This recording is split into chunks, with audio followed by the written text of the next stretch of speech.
जय जय श्री श्री राधा श्याम सुंदर भगवान की जय। जगन्नाथ पालदेव सुभद्रा महारानी की जय। जय जय श्री गौर निताई भगवान की जय। जय जय इस्कॉन सात्विक सक्सेशन की जय।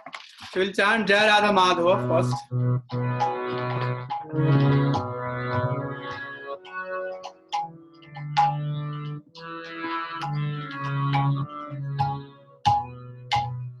जय राधा माधव कुंजा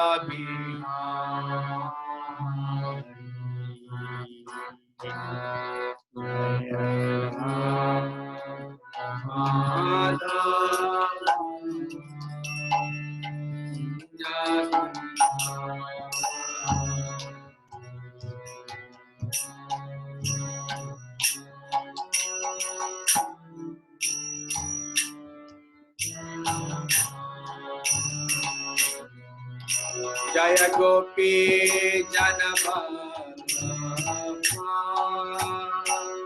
गिरिवरधारी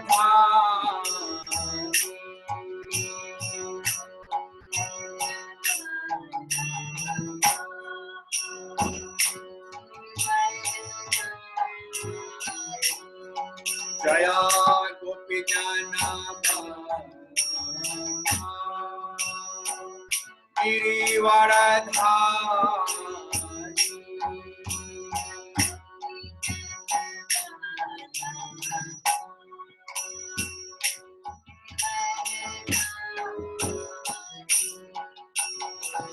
गोपी जाना बाला गिरिवरधारी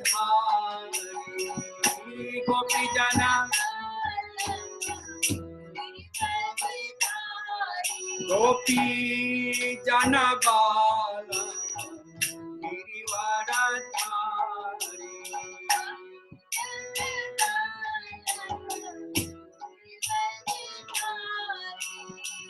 यशोदा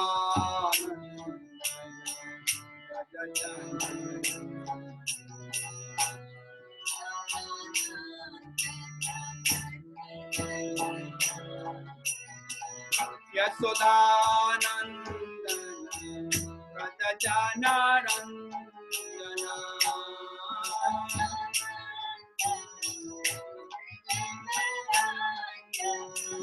यशोदानंदन व्रत जनरंजना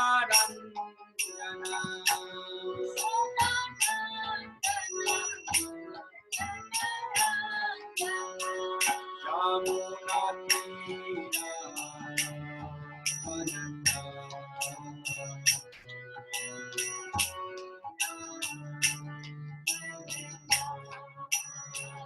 यमुना तीरा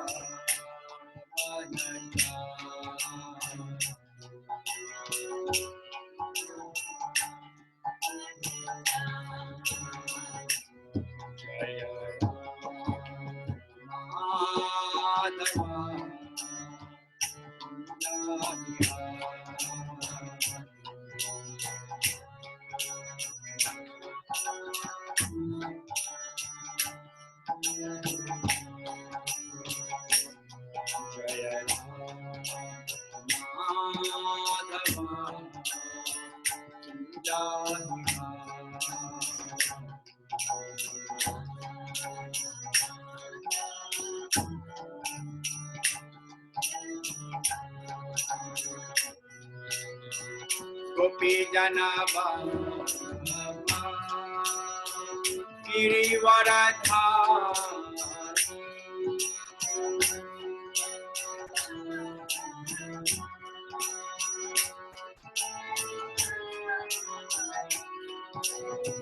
गोपी जनवल्लभा Girivardhari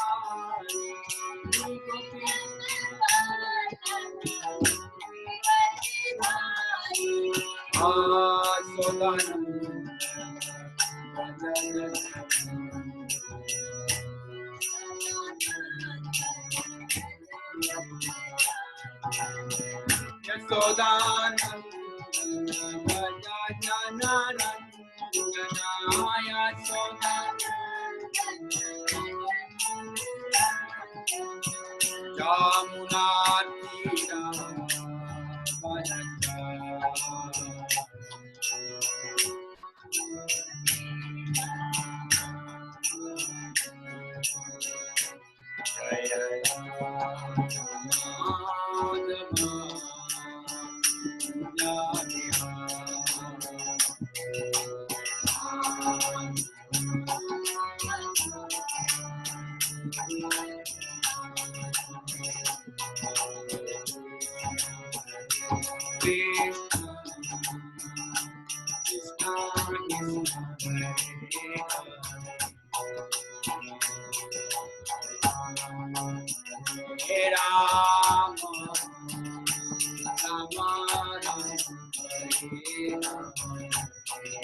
Hare Krishna,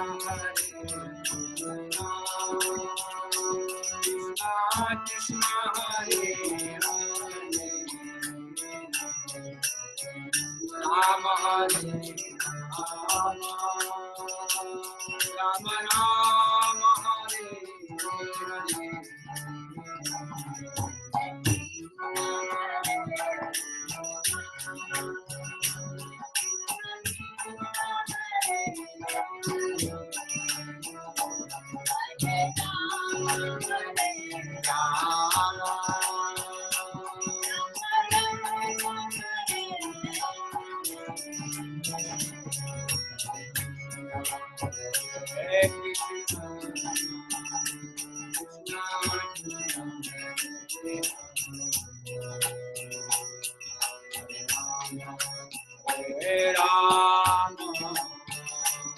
Rama Rama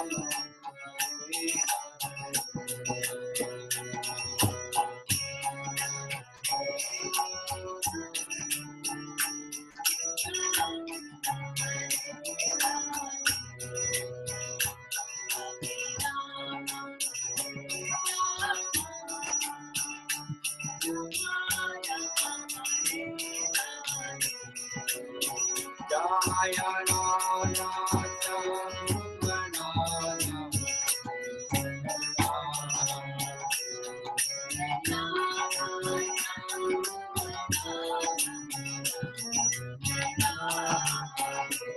Jaya Jagannath,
Jaya Jaya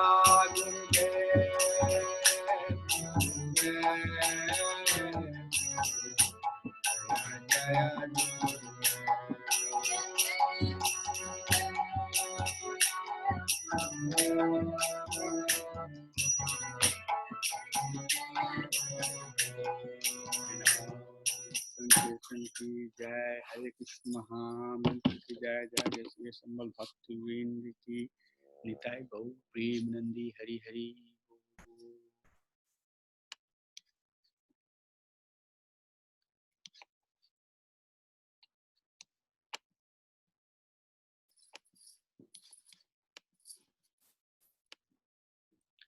Hare Krishna. So can you see the screen?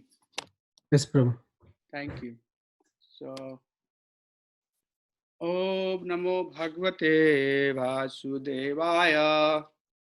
Om Namo Bhagavate Vasudevaya. Om Namo Bhagavate Vasudevaya.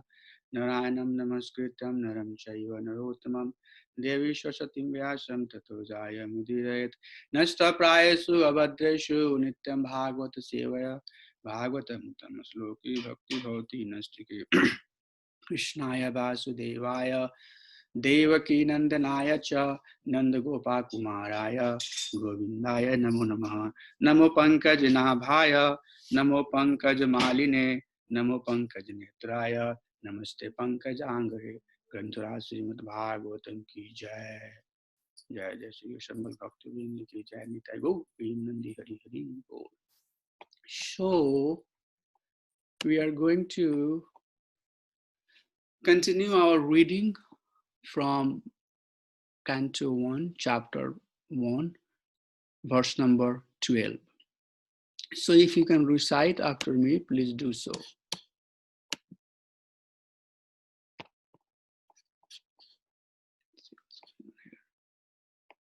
Suta janasi bhadram te Bhagwan satavatam pati Devakyam vasudevasya Jato yasya chikirasya Shuta janasi bhadram te Bhagwan satavatam pati Devakayam vasudevasya Jato yasya chikirasya Shuta janasi bhadram te Bhagwan satavatam patihi Devakyam vasudevasya Jato yasya chikirasya. So word by word meaning Shuta. O Shuta Goswami, Janashi, you know, Bhadram, te, all blessing upon you. Bhagwan, the personality of Godhead. Shatvatam, of the pure devotees. Patihi, the protector. Devakayam, in the womb of Devaki. Vasudevasya,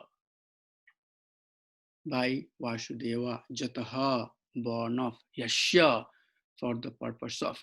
Chikirasya, executing. Translation. All blessing upon you, O Sutta Goswami. You know for what purpose the personality of Godhead appeared in the womb of Devaki as the son of Vasudeva. All blessing upon you, O Sutta Goswami. You know for what purpose the personality of Godhead appeared in the womb of Devaki as the son of Vasudeva. Purport by His Divine Grace, S.C. Bhaktivedanta Swami Srila Prabhupada Ki Jai. Bhagwan means the Almighty God, who is the controller of all opulence, power, fame, beauty, knowledge, and renunciation. He is the protector of his pure devotees. Although God is equally disposed to everyone, he is especially inclined to his devotee. Shat means the absolute truth, and person who are servitors of the absolute truth are called Shatvatas. And the personality of Godhead who protects such pure devotee is known as the protector of the Shatvatas. Bhadramte, or blessing upon you, indicates the sage's anxiety to know the absolute truth from the speaker. Lord Sri Krishna, the Supreme Personality of Godhead, appeared to Devaki, the wife of Vasudeva. Vasudeva is the symbol of the transcendental position wherein the appearance of the Supreme Lord takes place. So, before I start sharing my understanding, let me share another slide with you. The slide that I'm going to share today.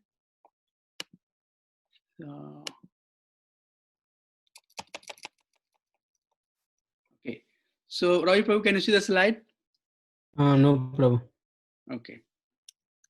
So, let me.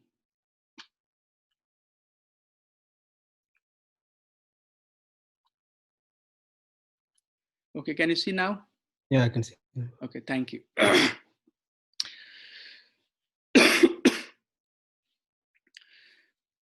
Om Ajnanatimirandhasya Jnananjana Salakaya Chakshurunlitam Jena Tasmai Sri Guruve Namaha.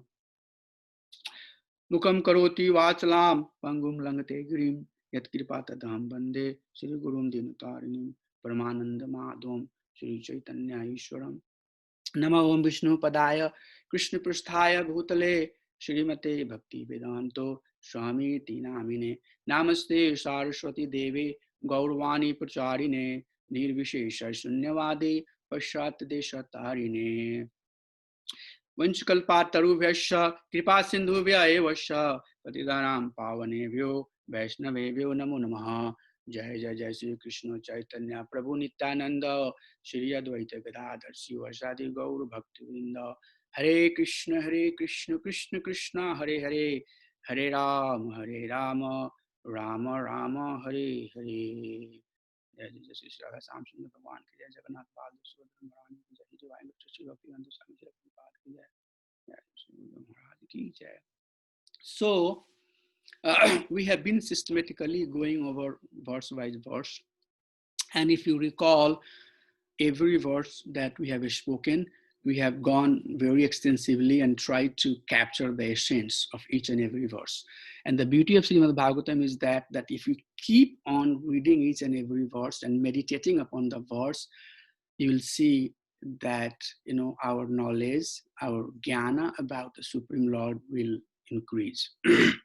So the title of this presentation, which is very relevant on this topic, is Cautiously and Intelligently. That's the title I chose.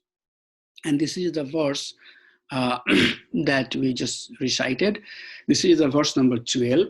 And in this verse, the third question, sages are asking questions, 6 questions sages have asked to Sutta Goswami. And this is the third question out of 6. And they are asking, for what purpose the personality of Godhead appeared in the womb of Devaki as the son of Vasudeva. So this is the slide that we will see in every verse of this chapter, chapter 1, because that gives us the summary that what each verse is talking about. So we are in the last section here, 6 questions by sages, verse number 9 to 29. So in this section, we are reciting verse number 12. Let me check one more thing, please, just for 1 minute.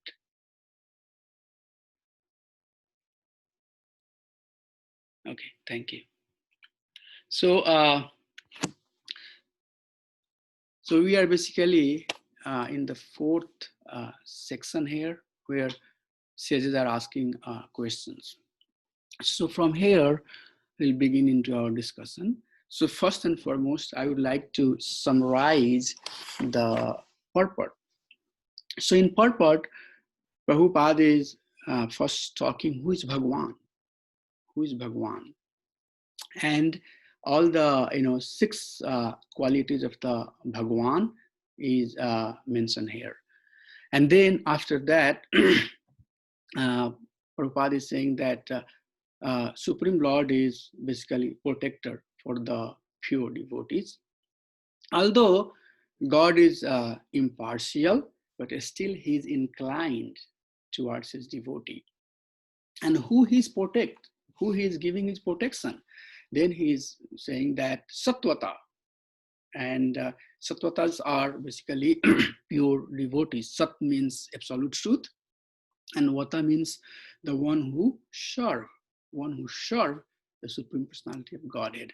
So Sattvatas are the pure devotees who are going to be protected.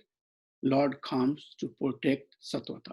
So this is, as I said, question number 3. And the answer for this question is given in chapter 2, verse number 34, where Sutta Goswami is saying that Lord comes to protect devotees who are in the pure goodness. So this purport has basically one section where Prabhupada is talking about Bhagwan, and then the other section where Bhakta and Bhakti has been mentioned. So once we go to chapter 2, verse number 34, then there I'm going to talk extensively about Bhagavan. For this particular discussion, I'm going to basically focus on Bhakta and Bhakti. So as you all know that this is mentioned in Bhagavad Gita, chapter 4, verse number 8, Paritranaya sadhunam vinasaya cha duskritam dharma sansthapanarthaya sambhavami juge juge. Krishna is giving the reason why he appears. And in that verse, three reasons are mentioned. The first one, to deliver the pious. Krishna comes to deliver the pious people. So when he comes to deliver the pious people, at the same time, he annihilates the miscreant. But the goal of Lord coming is not to annihilate the miscreants. This is something that's done simultaneously. But Lord comes to deliver pure devotee. And in that process, miscreants are annihilated. And the last point is made that Lord comes to establish the principle of religion. So to deliver the pious person, to annihilate the miscreants, and to establish the principle of religion. These are the three principal reasons given into Bhagavad Gita for Lord appearance. The two reasons that's given here, to annihilate the miscreants or to establish the principle of religion, for those two, personally, Krishna doesn't have to come. He can take care of those two items by his agency, by sending his Purusha avatar, or there are other forms of incarnation of Krishna. So he can appear to establish the dharma. He can come as Grantha, and he can establish the dharma. So the sole reason our Acharya says that Lord appears because he wants to protect the devotee of the Supreme Lord. So what we will do is that in this presentation, I'm going to basically walk you through a process, to explain how one can come to the position of Sattvata, which is pure devotee. What are the steps that one can follow so that we can come to the point of pure devotion. That's the essence that I'm going to talk. That's the key point that I'm going to talk through this presentation. So the next slide, this tells basically, let's see where we start. From where we start, and then how slowly and slowly we promote ourselves and come to the mode of goodness or pure goodness. So this is a verse cited in Chaitanya Charitamrita that says, "Sei vibhinamsa jiva duita prakar eka nitya mukta eka nitya samsar." So vibhinamsa and swamsa. So material world or external energy of Krishna is vibhinamsa. So in vibhinamsa, there are two types of living being. One is Nitya Mukta and one is Nitya Samsar, means Nitya Badha. So in this presentation, I'm going to give you a lot of technical definition. These are the definitions that we should know. We should know, we should remember exactly what is Nitya Mukta, what is Nitya Badha. There will be so many technical definitions for basic thing that we see, or we know. And then it will give you the deeper understanding that what exactly it means. So we'll start from Nitya Mukta. So Nitya Mukta is defined as Nitya Mukta Nitya Krishna Charane Unmukha Krishna Parishada Nama Bhunje Seva Sukha. So Nitya Mukta devotee have these three qualities. First, they are always thinking about lotus feet of Krishna. They are always devotee. They do not get confused by the illusory energy of the Supreme Lord. And they are Krishna Parishada. They are associate of Krishna. They always remain in shelter of Krishna. And then Bhunje Sheva Shukha. They enjoy the bliss of service. They enjoy the bliss of devotional service.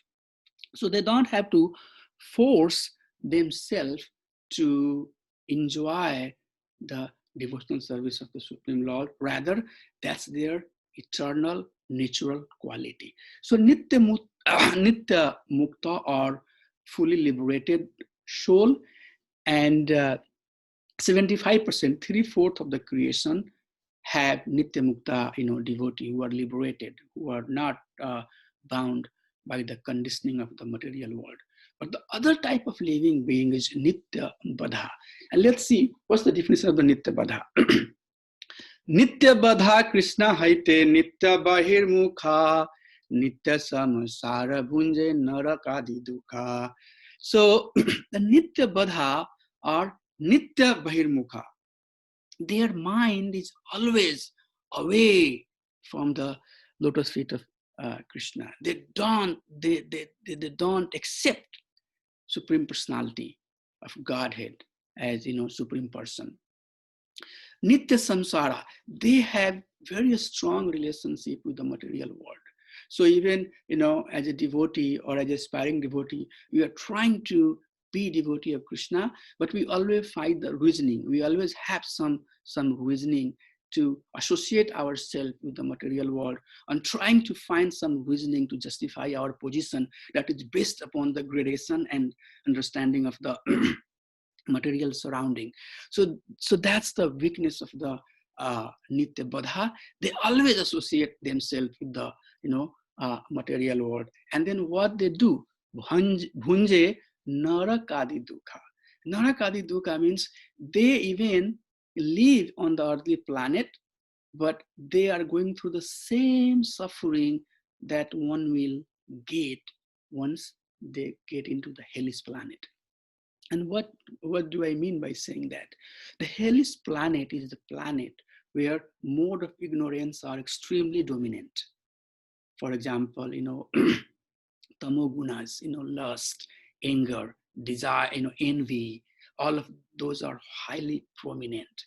So Nitya Badha, although they live into the material world, but they bring those bad qualities within themselves, and they force themselves to suffer.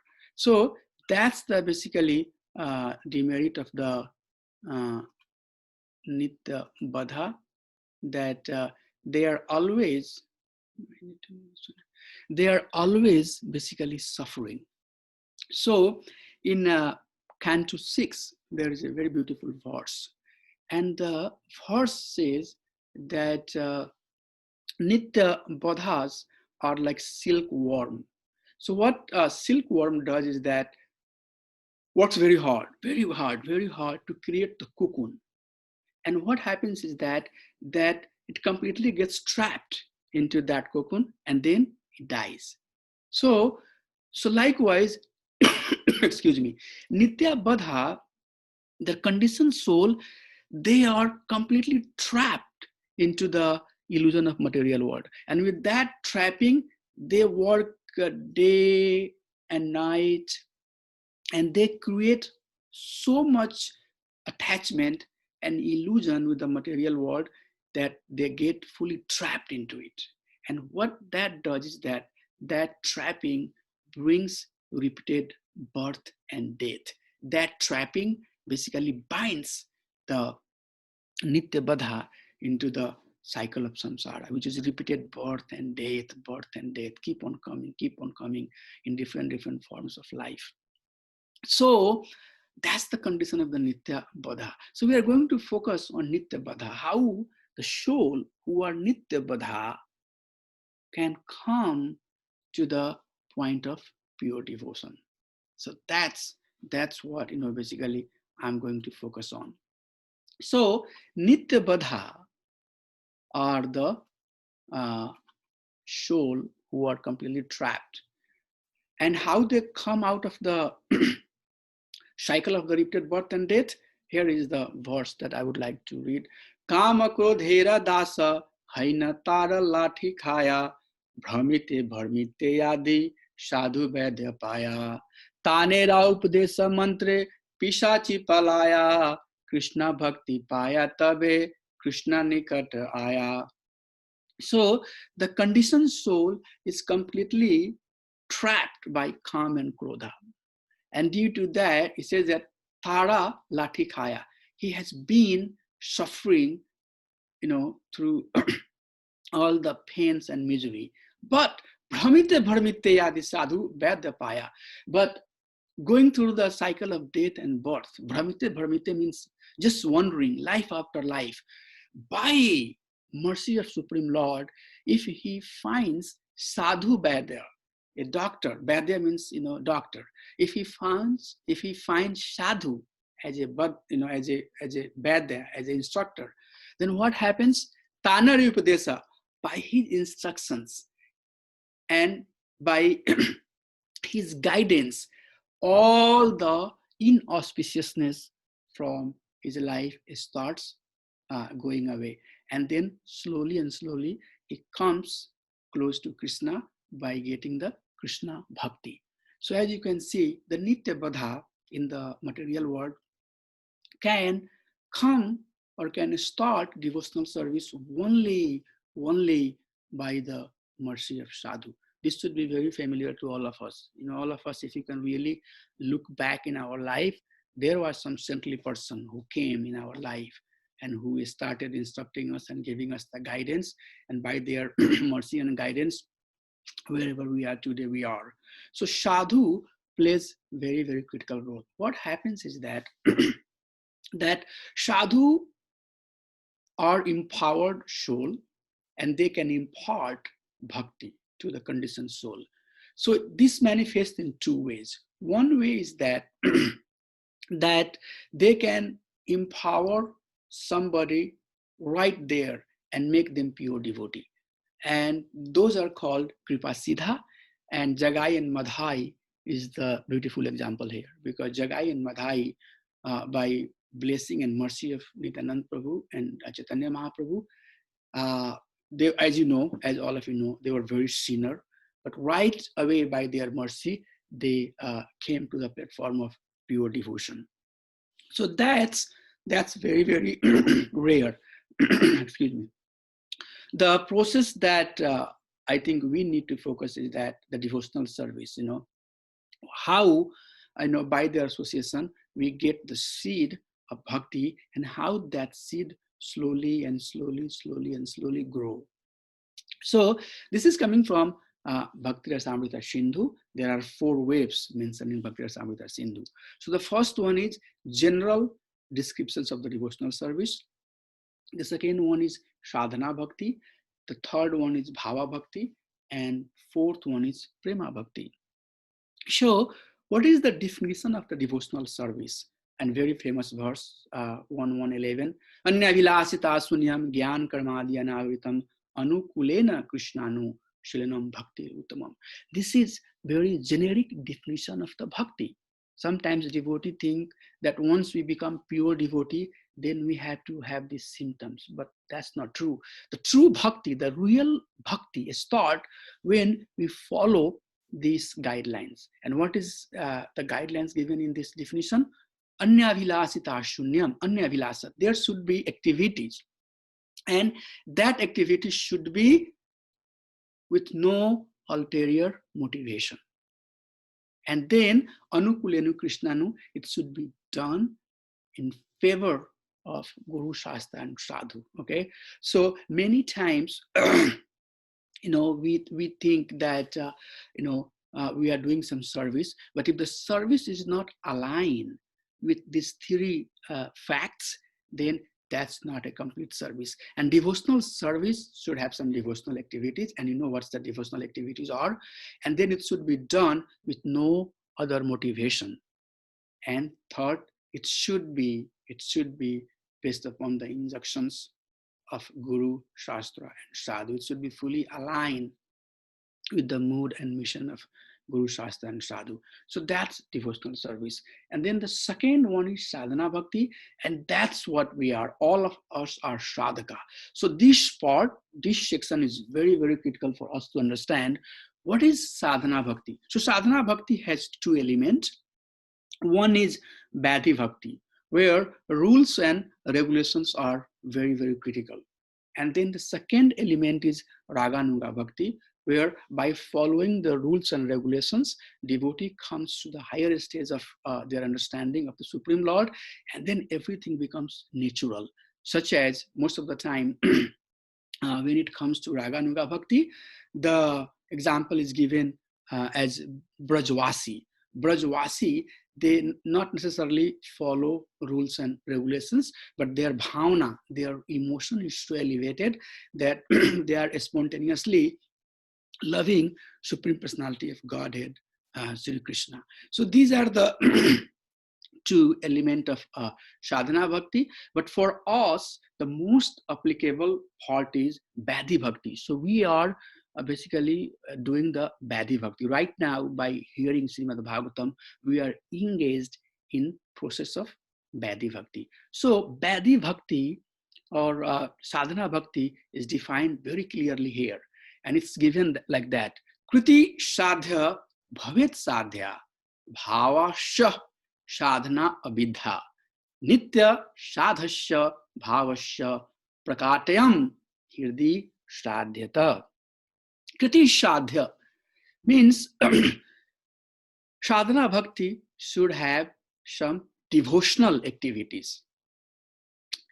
And you know, Navadha Bhakti, Swarnam Kirtanam Vishnu Smarnam Padisevanam Archanam Bandhanam Dasyam Shakyam Atmanivedanam. Those are our activities. So, Kriti Sadhyam, there should be devotional activities, and that devotional activity should be done with goal. Bhava Sha Sadhana Avidha.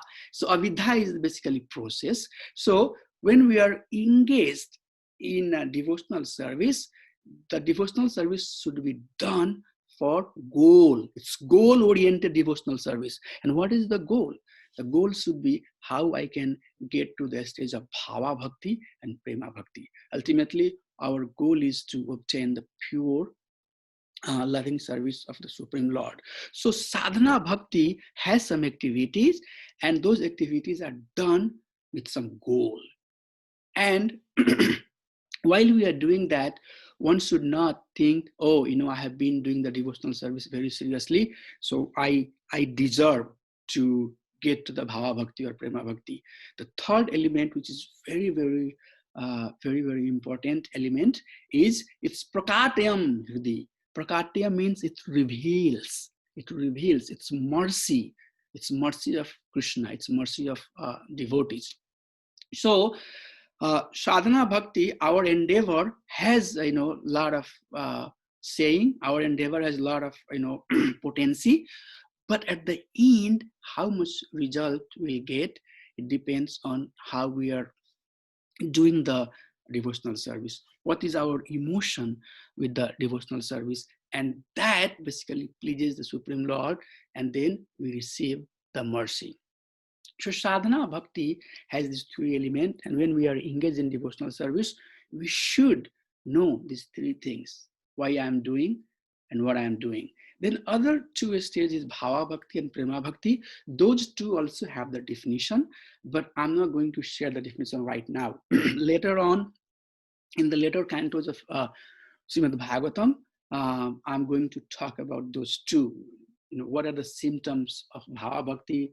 What is the symptom of Prema Bhakti? But at this point, it's too advanced for us. But here is the thing that I would like to share. So Prema Bhakti is fully perfected devotion. It's fully matured devotion.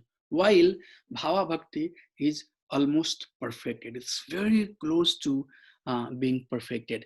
An example that I can cite here is that a flower which is fully open, fully blossom flower, and before it's fully open, there is a flower bud. You know, so that's how you can see that the Bhava Bhakti is basically budding stage of the devotional service, while Prema Bhakti is fully grown up, fully matured stage of the bhakti. And sadhana bhakti basically bring us to the stage of bhava bhakti. So that basically gives you the understanding that who is pure devotee, where we are, where we start the process, how saintly person help us, and how we basically proceeds towards pure devotional service. So as you saw that the mercy of saintly person is very, very important in our life, because they are the one who transplant the seed of devotion in our consciousness. So here I'm going to share with you that how many ways the mercy of pure devotee manifest in our life. And I'm going to cite here a very beautiful verse from Chaitanya Charitamrita Madhya 19th chapter, verse number 151. Brahmand bharmitte kono bhagyavan jiv, Guru Krishna prasade paye bhakti lata bij. The bhakti lata bij, the seed of devotion, comes in the Nitya Badha soul from Guru and from Krishna. So Guru is basically the saintly person. So how the mercy manifests? There are 7 methods given here. First one is by darshan, by just looking at saintly person, we receive their mercy. So I have 3 columns here. The first one is how the mercy is coming to devotees, and then some examples there. And then the last column, I'm presenting how we should receive it, how we should respond to that mercy. So darshan, when we see pure devotee, the presence of pure devotee should not be neglected. Rather, it should be respected. The second option is by their instructions. They instruct us, they tell us, do this, don't do that. And you can see that this applies very well in case of gurus. An example here given is that Narad Muni came and gave instruction to Vyasdev, and Vyasdev was very, very dissatisfied after compiling all the Vedanta sutras and Vedas. He was still not happy. So Narad Muni came and said that you have done everything, but you haven't done enough glorification of the Supreme Lord. So that's the reason of your despondency. So you do that. So how we respond that? By receiving and by dedicating ourselves to the instructions of the saintly person. Then the third is Sangha and Seva. They give us the association. And you can see the example of Narad Muni, that he became exalted devotee by the association of the Bhakti Vedanta. So whenever we have opportunity, we should seek the association and serve the saintly person. And then the fourth ways their mercy manifest is by their writings, by their books, by their shiksha. And you can see I have given the example here of Vyasdev. Vyasdev wrote Puranas and Vedas to destroy the anartha of the conditioned soul.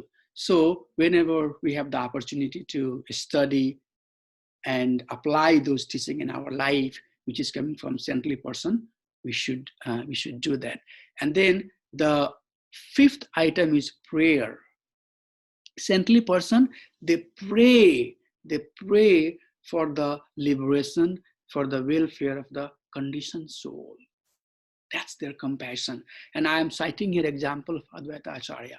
Advaita Acharya, he came and he saw that how this Kali Yuga is going to be dark and dense, and how much people is going to suffer.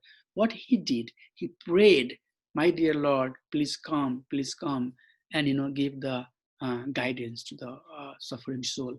Another example is Vasudeva Datta, who is saying that, my dear Lord, let me suffer life after life. I want to suffer life after life, but please forgive all the conditioned soul. So saintly person, they pray for the benefit and for the welfare of the conditioned soul. And how we respond? We respond by offering our gratitude. to the saintly person. And the sixth item is that chastisement. The saintly person chastises the conditioned soul. An example given here is Vidura. Dhritarashtra, after battle of Kurukshetra was over, he was still enjoying the kingdom and staying with Pandavas. So Vidura came and told, what you were doing, why you were not listening and why you were not understanding, and that will come in the later section of the Bhagavatam. Very strong discussion there. You get out and go and do tapasya, do some austerity for the Supreme Personality of Godhead. So we see chastisement in our life too. So if advanced devotee, if the senior devotee, advanced devotee is chastising us, we should appreciate the intention. We should not counteract. And the seventh item is their pastime. By their acharan, by their activity, when they are on the material world, the way they do things, that itself inspire the conditioned souls age after age for years to come. And one of the very beautiful example is our Divine Grace Srila Prabhupada. Whatever he did in 10, 11 years of time frame is still very, very, very, very difficult for us to digest. So by these 7 ways, we receive the mercy of devotees, pure devotee of the Supreme Lord. So then I'm going to talk about types of devotees. We have now, we went over, we were Nitya, from Nitya Badha, we are trying to understand the devotional service. We got the seed of bhakti. How we got the seed of bhakti? We went over the 7 or 8 items that helps us to receive the mercy. And then we are now in a process of devotional service. So there are 3 types of devotees. There are 3 types of devotees: Kanishta, Madhma, and Uttama. And each of them have their qualities and their definitions. So I'm going to go one by one. I have time to complete it. So I'll go one by one and I'll give you some understanding what are Kanishta, who is Madhma, and who is Uttama devotee. So definition for Kanishta is given that Archam eva hare pujam yah sardhaye hate natad bhakteshu chaneshu sha bhaktah prakritah asmartah. So Archam eva hare, the Kanishta sees Lord only in temple. He can only see Lord in the temple, and he cannot do discrimination. Means he has no capability to recognize who is Uttmadhikari, who is Madhmadhikari, who is where in their devotional service. So as you know, there are many stages in the bhakti before we come to the pure devotional service. Kanishta would have no understanding or will have no knowledge to understand what is the position of other devotee.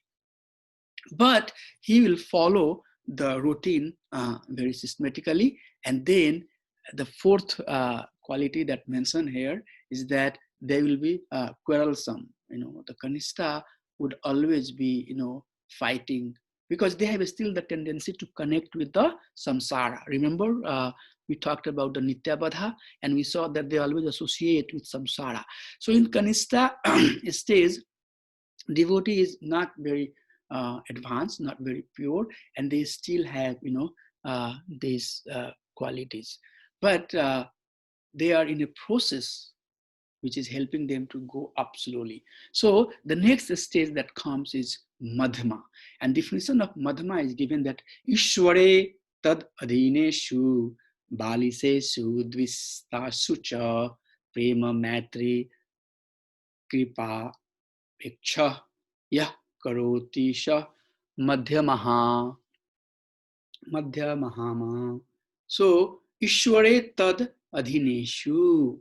What he does is that he will have very strong faith, and he would know the position of Supreme Lord. At the same time, he would know devotee also, he has a strong discrimination capability. He can see who is Supreme Lord. He has understanding who is Supreme Lord, who is pure devotee, who is innocent, and who is atheist. He can see those status of devotion, and then based upon that he will have his reciprocation. So to Supreme Lord he will worship. To devotees who are of equal status, he'll be very friendly. And to innocent people who do not have understanding of Supreme Lord, he will inspire. He will inspire them and bring them to the Krishna consciousness. And fourth, he would avoid the associate of atheists, the people who are not interested for Krishna Katha, not interested to hear and become the devotee of Krishna. He will avoid their association. The last one is Uttama Dhikari, and their quality is also mentioned there. And what they do, they see everything in relation to Lord. They see everything part and parcel of Krishna. Everyone is coming from Krishna, and they are seeing Krishna in each and every living being. So that's the stage called Samadarshita. They have come to the stage that they do not have really any discrimination. They are not seeing who is who. Rather, they are seeing everybody is serving Supreme Lord. Everybody is so fortunate. They don't find, Uttama Adhikari doesn't find any fault in any being. And he is seeing Supreme Lord in everything and everywhere. So these are the basically 3 stages of devotion. But if you try to basically summarize, in one, or if you take one parameter to distinguish where they stand, you can basically take the Shastric understanding as a parameter to decide who is Kanistha, who is Madhva, and who is Uttama. A Kanistha would have some faith, he will have some faith, but he does not have a very deeper understanding of the Shastra. So he will do some bhakti, but he is not very clear, who is God, who is soul, who is super soul. So that knowledge is not there. But Madhma Adhikari, he has firm faith. At the same time he has some knowledge, and he can apply those knowledge in our day-to-day activity, but he cannot handle the contradiction. So Madhma Adhikari has knowledge of the Shastra, but when contradiction comes, and I can give you one example, that I was reading Ishopanishad, and there was one verse. That verse says that Krishna has hand everywhere, leg everywhere, eyes everywhere, nose everywhere. And when I read that, I was like completely confused. So I knew that I'm not even close to being Madhmadikari. I'm far down to even lower than Kanishta. I got completely confused because I was not able to understand how it's possible. So Madhmadikari, they have some knowledge of Shastra, they have some faith in Krishna, but they cannot handle the contradiction. They have no power to convince. If they will argue with somebody who is not believer of Krishna, the Madhma Adhikari may not be able to convince someone. At the same time, he is not good in harmonizing.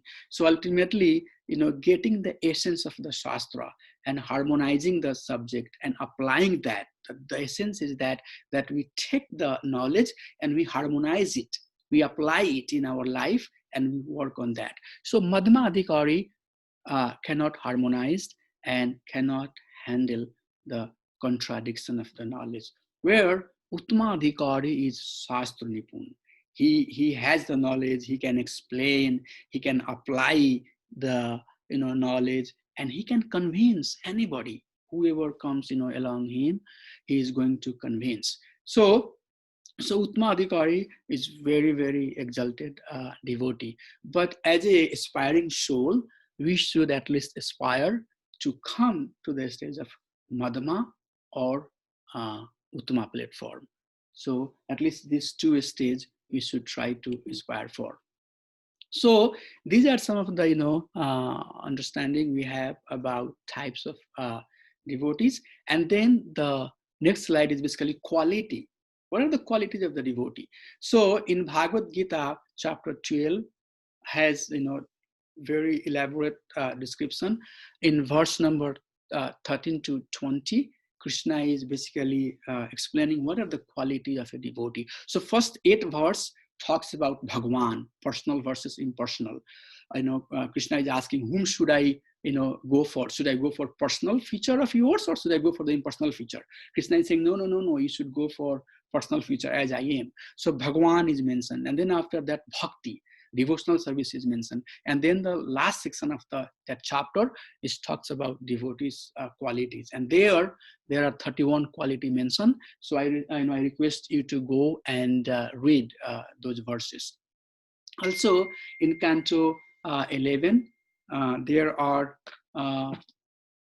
qualities of devotee mentioned as well, from verse number 29 to 31, chapter 11. 28 qualities of the devotees are mentioned there. So from 31 to 28, and in Chaitanya Charitamrita, basically there are 26 qualities of the devotees mentioned. So most of the time when you talk to devotee, these 26 principal qualities are very, very common, and we hear it a lot. So I'll just quickly go over the list of the qualities that devotee have. They're very kind to everyone. They not make anyone his enemy. They are truthful. They are equal to everyone. No one can find any fault in him. They are magnanimous. They are magnanimous. They are mild, and they are staying clean all the time, uh, without any possession. Work for the everyone's benefit. Peaceful. Always surrender to Krishna. No material desire. Very meek, steady. Controls his senses. Not eat more than required. Not influenced by the Lord's illusory energy. Offers respect to everyone. No desire for any respect. Very grave, merciful, friendly, poetic, expert in silence. So, devotional service or advancement in devotional service is qualitative. Okay, it's not quantitative. It's not how long I have been into the movement, rather how much of this quality we have, developed in ourselves. That's no matter. The reason I'm going through this list, and I spend time to read it, because these are the things that we should read. These are the things that we should remember, that what I'm striving for. Remember, I was talking about the sadhana bhakti. Sadhana bhakti should be done with some goal. What are the goals? These are the goals. These are the goals that we have to come on regular basis to see how many of these quality I possesses. So that's why I emphasize that this is very basic, but this is bone. This is backbone of our devotional service, and we have to come and look at these things. So out of this 26 quality, the 12th one is basically always surrender to Krishna. And then in Canto 5th, chapter 18, verse number 12, it says that Yasya asti bhaktir bhagavati kinchana sarvair gunas tatra samasate suraha. One who has unalloyed, akinchan, unalloyed devotion to the Supreme Lord, all the quality of demigods and all the godly quality will manifest. So the first thing is that if we have higher degree of surrender to Krishna, then all qualities will slowly and slowly manifest. This is the last slide. So we have to remember that ultimately at the end of the day, Krishna is a Bhava Grahi Janardana. He is basically overall responding with our bhavana, with our emotion. Everything that I just talked, I talked to develop a higher degree of emotion for the Supreme Lord. Example is given here that Krishna preferred eating bananas peel at Vidura's home rather eating multi-sumptuous prasadam at Duryodhana's place. So Krishna preferred banana peel because that banana peel was offered with love and devotion. Likewise here, as you can see, that Gajendra was in the body of elephant, but when he offered his prayer to Supreme Lord, Krishna came. So bhavana is very, very important. Prabhupada, in one of his lecture, said that very cautiously and intelligently, we have to make progress in a spiritual life. Don't take it very insignificantly. We should be very much careful. Otherwise, there is a fall down. And once fall down means a gap of millions of years. You have got this human form of life to complete Krishna consciousness. But if you are not serious, then again, the gap will be millions of years. So I wanted to basically say that devotional service, we should not take it very light. We should be very, very cautious, and we should apply the principle of Krishna consciousness in very, very intelligent way. So the essence here is that the sankalpa, the activity that we do, the bhakti bhakti that we do, everything is done basically to transform into a higher emotion. So sankalpa is basically helping us to get into the higher bhavana, higher degree of surrender and emotion for the Supreme Lord. So with that, I would like to summarize what I spoke. The first thing that I told is that the Badh Jiva, since they do not have knowledge, they are trapped into the illusion of the material world. And due to that trapping and illusion, they are doing a lot of sinful activity. They perform sinful activity. And with that, they get bound into the cycle of samsara, repeated birth and death. But by mercy of pure devotee, the seed of bhakti is transplanted. And when that seed is transplanted, then one engage oneself in sadhana bhakti, and very carefully one performs the limbs of sadhana bhakti. And by sadhana bhakti, one elevates to the higher stage of bhakti, which is bhava and prema bhakti. The last point that I mentioned is that devotional service must be practiced with pure caution and intelligence, because in the material world there will be illusion. Material world is illusory, and there are illusion all around us. But one should be very, very cautious and very, very careful to not get trapped into the illusion of the material world. And here I'm giving the example that how Duryodhana, is basically illusion, seeing water as a surface and surface as a water. So likewise, material world is going to present illusion towards us, in front of us, and we should not, get eluded. So in concise way, I presented what is the process of becoming Satvata, because in the purport, Prabhupada is saying that Lord comes to protect pure devotee. So this is a process. This is a process by which one can become pure devotee of the Supreme Lord. The topic that I presented, all of them, I kind of crunched it. I can just take one thing and have elaborated discussion on that, and then take many examples. So whatever I presented, please go over it, read it again and again, and memorize it, and keep those things as a guideline. This is nectar. This will really help you, stay very strong in your Krishna consciousness. So with that, I'm done. Is there anything that anybody would like to share? Any comment, any question, anything that anybody has? Thank you.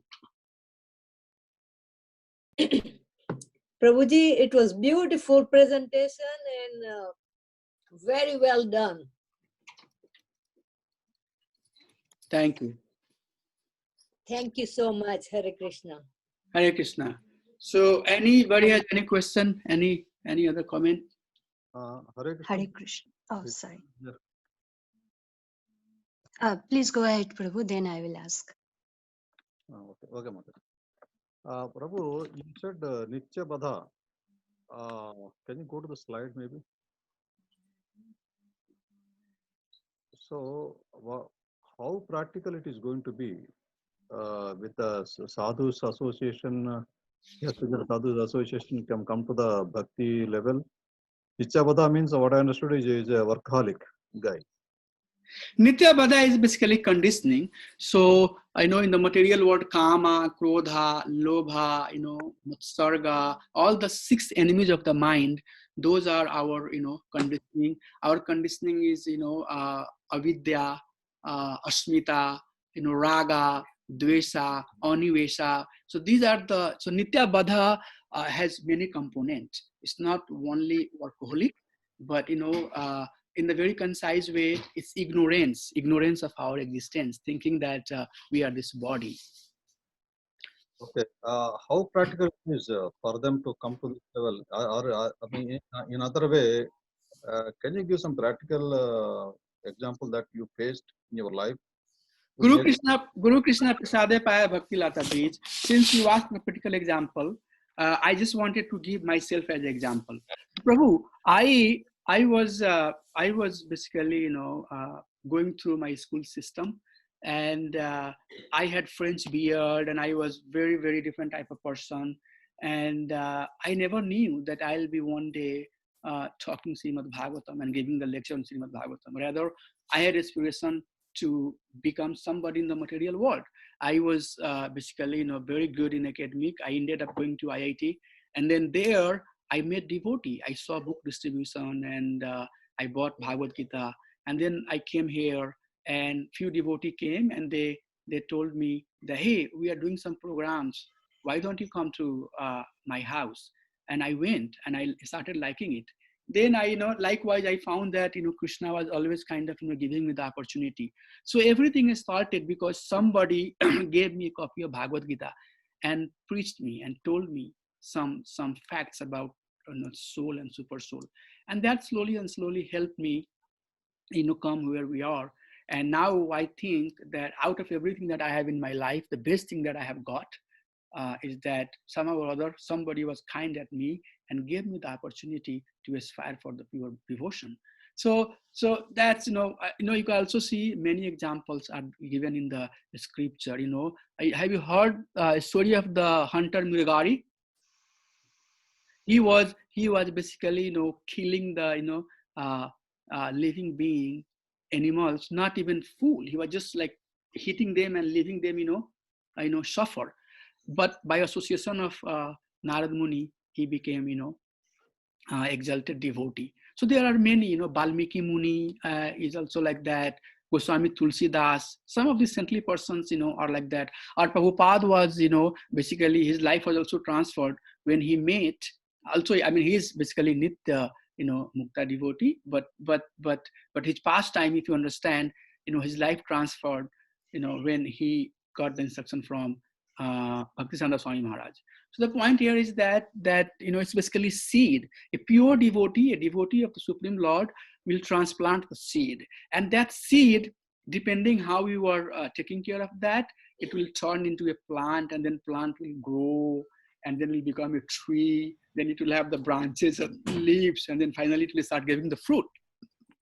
So the seed of the bhakti, Guru Krishna Prasade Paya Bhakti Lata Beej, the seed of the bhakti comes from either Krishna, which is very rarely, it comes from Guru or Sadhu. So these are some of the things I can share.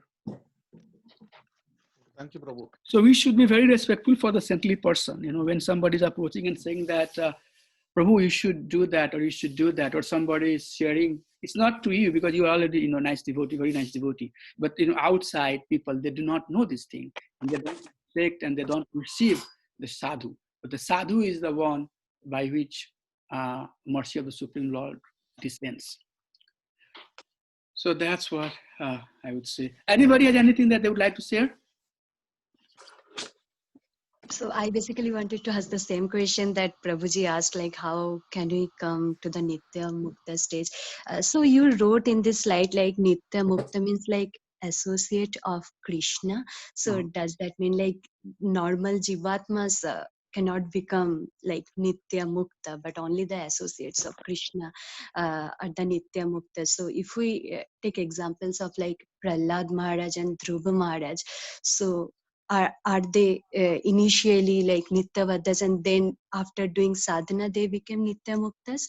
Is that so, Prabhuji? So Prahlad Maharaj was never Nitya Badha. Some of the pure devotees of the Lord, like for example, His Divine Grace Srila Prabhupada, he was never a Nitya Badha. They come to basically do the pastime in the material world to teach the conditioned soul. So they were never a Nitya Badha. That's number one. Number two, yes, by process of bhakti, Nitya Badha devotee can become Nitya Mukta. Once we are exalted and high, very, very high in our Krishna consciousness, and we are not associating with ourselves with the material world, then it's a Nitya Mukta stage. So by sadhana bhakti, one can become Nitya Mukta. Yes. So only, so if in one word, if you want to understand the difference between Nitya Badha and Nitya Mukta, is that the Nitya Badha always associate with the material world, while Nitya Mukta, they come to the material world, but they don't really, associate with it. Like, there are many saintly persons who came. Prabhupada was here. If you look at Prabhupada's life, he did nothing for his son or daughter or anything like that. He was not associating himself that, okay, this is my son, so I should make him, Acharya. After my departure, he will be the Acharya of his, ISKCON. Did he do anything like that? No, because he had nothing to do with what the material world was, offering to him. He was always beyond. Even he was walking on the material world, on the material planet, but he was living in the spiritual world. But Nitya Badha, although they live in the very, high, quality buildings and all the luxurious around them, but they still live into the Naraka, because they bring Naraka, hellish condition within themselves. So by practice of devotional service, a Nitya Badha can become Nitya Mukta and can become associate of Krishna. And that's what our promise is. That's what we say, that once we come to our spiritual form, then we'll go to Golok Vrindavan and live in Golok Vrindavan in association of Krishna. Right, Mataji? Yes, Prabhuji. Yes. That's so once we become fully exalted devotee and we go back to Krishna, we are Nitya Mukta. Without being Nitya Mukta and free from conditioning of the material world, and we heard about Akinchana. Unless and until we don't become Akinchana, we cannot go to the material world. So, spiritual world. We cannot go to the spiritual world. So Nitya Badha by devotional service can become Nitya Mukta. And I gave you some examples to make it clear. Anything that anybody has? I would like to ask one more question, Prabhuji. Yes. So, I think in the verse we recited today, that there we call like Bhagavan. So Bhagavan means like Krishna. So, but many times we see that in Bhagavatam, Lord Brahma is addressed as Bhagavan, or other demigods are also addressed as Bhagavan. I just wanted to clarify this thing. If Krishna is the only Bhagavan, then why do we call other personalities as Bhagavan too? So Bhagavan is not Bhagavan is not always used for Krishna. Rather, Bhagavan is used for his associates and his expansion. So whoever is close associate, even sometimes Acharya can be called as a Bhagavan. Like many times Narad Muni is treated as a Bhagavan. So Bhagavan doesn't really mean that only Krishna is the Bhagavan. Bhagavan, sometimes you will see that it has been used for other personality also who are associate of Krishna. But there are many, other, kind of definition and grade to the Bhagavans. And Prasar Muni has given a very beautiful definition that says that the Bhagavan is the one who has all the opulence. So somebody has some opulence, Brahma has some opulence, but he has never claimed that I have all the opulence. Bhagavan has all the power, all the fame, all the beauty, all the knowledge, and all the renunciation. So this sixth quality in complete is possessed by person Sri Krishna. But there are other, incarnations and other expansion of the Krishna who have qualities of some opulence, some power, some fame, some beauty, some knowledge, and some renunciation. And they are also called Bhagwan. But the Param Bhagwan, Supreme Bhagwan, is Lord Sri Krishna. Because nobody has ever also claimed that they are the Bhagwan except Krishna. That's another thing we have to notice. Krishna in Bhagavad Gita is saying that I am the Supreme Lord, Ham Sarvasva Mat Prabhu. I am the Supreme Lord. So Krishna is Param Bhagwan. Krishna is the complete Bhagwan, but his expansion and some of his devotees are also considered or called as Bhagwan. And you would see that in the scriptures and many places. Thank you, Prabhuji. Anything else? Okay. Prabhu, have a question. Yeah. So you said we highest stage of perfection is to get to the stage of Nitya Mukta, but we are still in the beginner stage. What we need to do to get to the stage? What if we are not get to the stage where we stand? Here, sadhana bhakti. That's the main essence of this presentation. Sadhana bhakti. We have to basically be the sadhaka. And I think you asked similar question last time also. And you were saying that Prabhu, we have to aspire for higher stage of bhakti, or does it come automatically? So here is the answer. Prakatiyam hirdaya sadhyata. It appears, it reveals the heart of the sadhaka.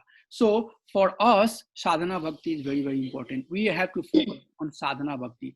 And when we say sadhana bhakti, devotional activity must be there. We should have, devotional services that we do on regular basis. Not once we do, once we don't do, but continuously take some, activity and do. Like chanting is one that we have to consistently chant with our good feeling and real chanting. So we have to do devotional activities with some goal. And the goal should be that we have to be very, very cautious.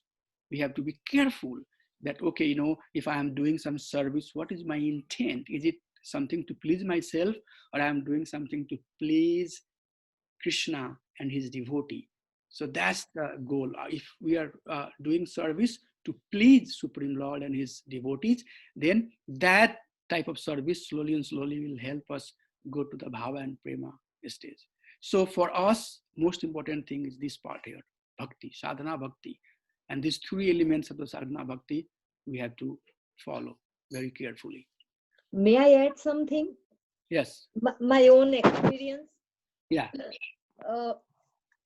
What I did, I have been attending Gita class and Bhagavatam and all that with Lal Prabhuji, and now with you all and all that.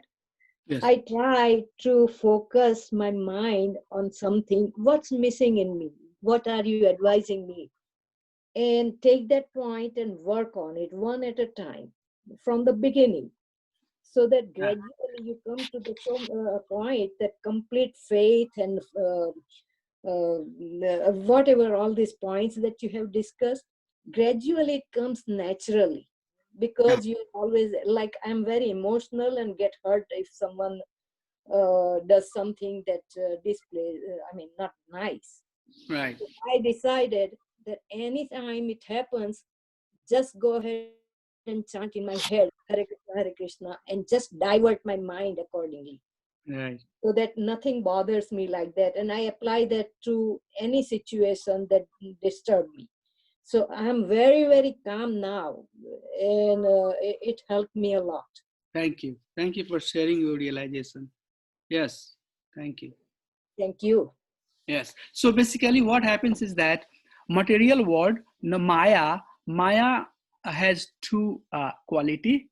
The first one is that Maya basically creates the fear. Maya creates the fear.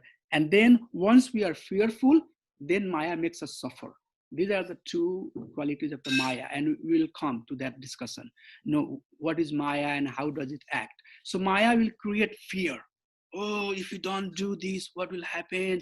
Oh, this world is going to collapse on you. How your kids are going to be fed? And do you really know Krishna is there? What will happen if Krishna is not there? So all of that is game of the Maya. And with that Maya, with that fear, basically, we kind of develop strong attachment.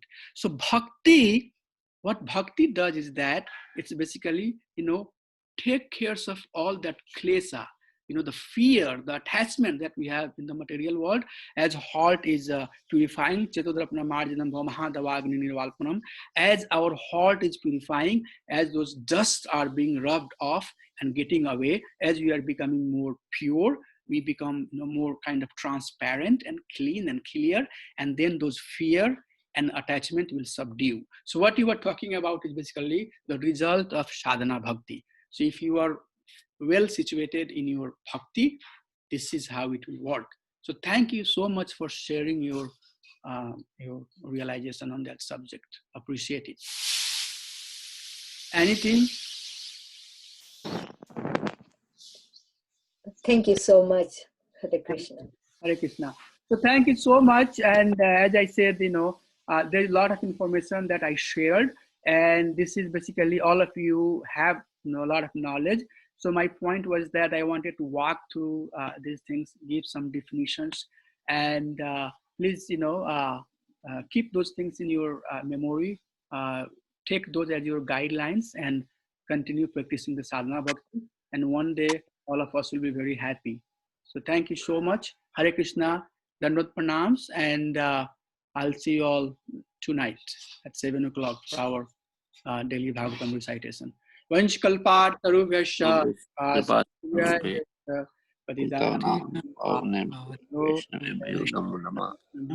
Symbol Bhakti Vrind ki jai.